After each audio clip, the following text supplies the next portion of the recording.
इन दिनों मोदी सरकार की मुश्किलें कम होने का नाम नहीं ले रही हैं। जहां विपक्ष मोदी सरकार पर हमलावर है, तो वहीं अब उपराष्ट्रपति ने किसानों के मुद्दे पर केंद्र सरकार से कई सवाल किए हैं। तो क्या है पूरी खबर, आइए देखते हैं इस रिपोर्ट में। देश में किसान आंदोलन एक बार फिर जोर पकड़ रहा है। ऐसे में उपराष्ट्रपति जगदीप धनखड़ ने किसानों के मुद्दे पर सीधे तौर से केंद्र सरकार को घेरा है।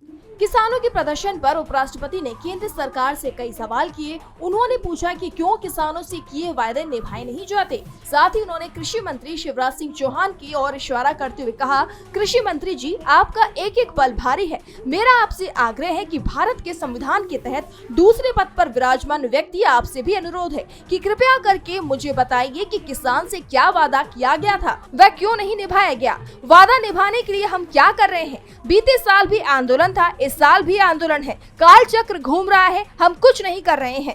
इसके अलावा धनखड़ ने देश में किसानों की स्थिति पर चिंता जताई। उन्होंने कहा कि दुनिया के पीछे में पहली बार भारत को बदलता हुआ देख रहा हूं। मुझे पहली बार एहसास हो रहा है कि विकसित भारत हमारा सपना नहीं बल्कि हमारा लक्ष्य है। मौजूदा स्थिति को देखते हुए भारत दुनिया में इतने ऊंचे पायदान पर भी कभी नहीं रहा और अब ऐसा हो रहा है तो मेरा किसान घबराया हुआ क्यों है, किसान अकेला बेबस क्यों है। हालांकि कृषि मंत्री शिवराज सिंह चौहान ने उपराष्ट्रपति के किसी भी सवाल का जवाब नहीं दिया। उन्होंने सिर्फ इतना कहा कि भारत अपने किसानों के बिना समृद्ध देश नहीं बन सकता। बता दें कि उपराष्ट्रपति 3 दिसंबर को मुंबई में ICAR-CIRCOT यानी कि भारतीय कृषि अनुसंधान परिषद केंद्रीय कपास प्रौद्योगिक अनुसंधान संस्थान के शताब्दी समारोह में मुख्य अतिथि थे, जहां उन्होंने सरकार की कृषि नीति पर उंगली उठाई। DB लाइव की रिपोर्ट।